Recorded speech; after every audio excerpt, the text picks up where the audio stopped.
Olá, gente. Paulo Maués Corrêa mais uma vez. Esse vídeo vai com um forte abraço e felicitações às minhas amigas contadoras de histórias, aos meus amigos contadores de histórias.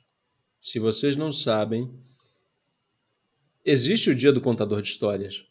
É exatamente dia 20 de março. Portanto, jamais poderia deixar passar em branco essa data.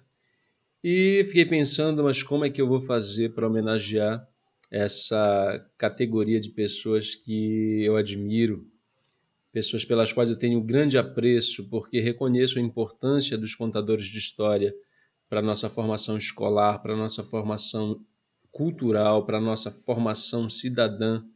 E aí eu matutei.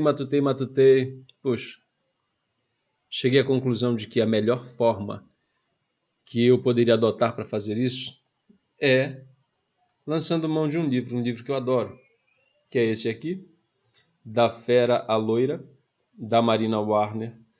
E é um livro que trata, gente, olha, um livrão, viu? É um livro que trata da figura das narradoras, tá bom? Mas, por favor, os rapazes, apesar de o livro enfocar as narradoras, o que eu vou abordar aqui serve tanto para homens quanto para as mulheres, não vou excluir ninguém, fiquem sossegados, tá bom? Eu vou usar o fragmento inicial do livro, porque eu acho que é o início de livro mais maravilhoso que eu conheço. Aliás, está no mesmo patamar do início do livro do Daniel Pennac, já tratei dele aqui, chamado Como um Romance, em que na primeira página o autor pontua que há verbos que não comportam o imperativo. Esses verbos são três: o verbo amar, o verbo sonhar e o verbo ler. Então, ler é um exercício que deve ser como um desdobramento de uma prática de encantamento. E esse encantamento é tão bem exercido pelos contadores de histórias, né? De modo que isso justifica o fato de eu ter escolhido o início de Da Fera à Loira. Bom, antes de eu passar para a homenagem propriamente dita, não esquecer, por favor, o pessoal que está assistindo, de se inscrever no canal, deixar o seu like, seu comentário, ativar também esse sininho das notificações, porque é muito importante para você saber das novidades que surgem a todo momento aqui no canal, tá bom? Então, vejam só, esse livro se inicia, na introdução logo, viu?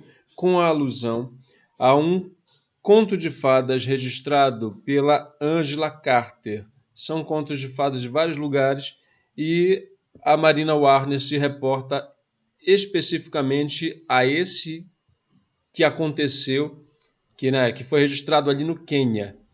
Conta a história que havia dois casais, um homem pobre e sua esposa, e o sultão e sua esposa, a sultana. Ao contrário do que se pode presumir, a esposa do homem pobre era repleta de saúde, repleta de um ar extremamente carregado de vitalidade. E quanto à mulher do sultão, era o oposto. Mesmo com toda a riqueza ali do seu palácio, né, do seu reino, ela era uma mulher esquálida, uma mulher que definhava olhos vistos a cada dia. E o sultão ficou sabendo da existência desse outro casal e foi lá conversar com o homem. E aí perguntou, mas como é que você faz para manter a saúde da sua esposa, para mantê-la assim sempre animada, sempre com ares bem positivos e tudo mais? E aí ele disse, olha, eu dou carne de língua para ela. O sultão pegou isso ao pé da letra. Chegou no palácio dele, chamou os seus súditos e mandou que fossem procurar línguas de tudo quanto é animal, gente. Língua de boi, de carneiro, enfim, de passarinho, tudo que vocês possam imaginar aí, tudo quanto é bicho. Coitados dos bichinhos, né? E mandou preparar as iguarias e haja serviço para a mulher. Resultado: nada. O resultado foi nulo, não mudou em nada o estado de espírito daquela mulher e a sua condição física. E aí o sultão, do alto da sua autoridade, resolveu radicalizar. arrumou a trouxa da mulher dele e a levou lá para a casa do homem pobre. Olha, nós vamos fazer o seguinte, vamos trocar. Vou deixar minha mulher aqui e vou levar a sua. Levou a mulher do homem pobre. Gente, assim como antes a sultana definhava a olhos vistos, ela passou a recuperar a sua vitalidade também a olhos vistos. Poucos dias depois de chegar à casa daquele homem pobre. E aí o oposto também aconteceu.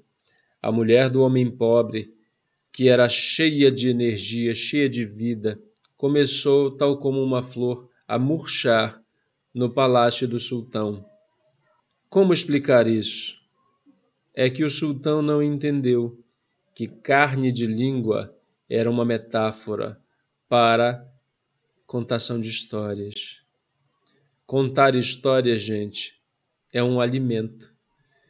E com essa breve narrativa, eu gostaria aqui de parabenizar a todos os contadores de histórias, a todas as contadoras de histórias, por esse dia que certamente está sendo comemorado país afora, mundo afora, né? Porque os contadores de história, sejam eles os profissionais, né? Aquelas pessoas que têm formação, e felizmente há vários cursos de formação para contadores de histórias, sejam os narradores tradicionais, que são aqueles tios, aqueles avós, aquelas tias, aquelas mães, aqueles pais que partilham da palavra narrada com outras pessoas. Esses são narradores tradicionais que são tão importantes quanto os profissionais. Todo esse grupo, gente, é de extrema relevância para a nossa cultura, para a nossa memória, para a nossa história, para o nosso engrandecimento, para a nossa alimentação do espírito.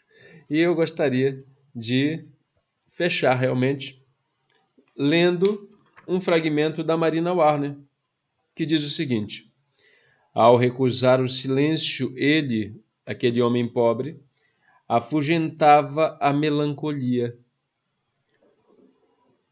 Ouvir histórias alimenta e revigora as mulheres, e não exclusivamente as mulheres, sugere a fábula queniana, mas também outros tipos de pessoas, inclusive sultões. Tá, gente? Nesse momento em que a melancolia e uma de suas parceiras, a morte, estão à espreita, melhor dizendo, a cada esquina, podem ter certeza. O ato de contar histórias e o ato de escutar histórias amenizam a nossa dor, afagam a nossa alma. E esse é um papel que justifica a importância de todos os contadores de história para a nossa cultura. Era isso, gente.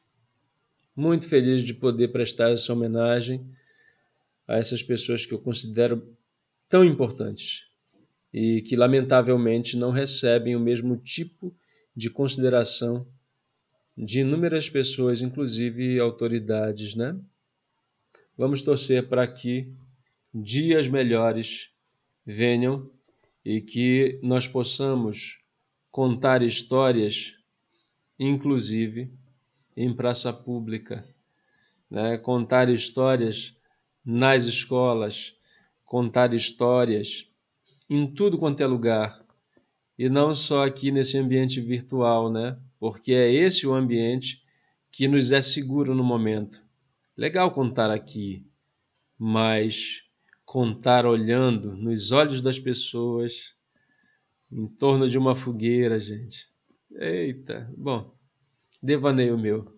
Um abraço forte e fraterno, votos de muita saúde para todos nós e especialmente para aqueles que são os guardiões da memória, os contadores de histórias. Grande abraço, gente, até a próxima. Tchau, tchau.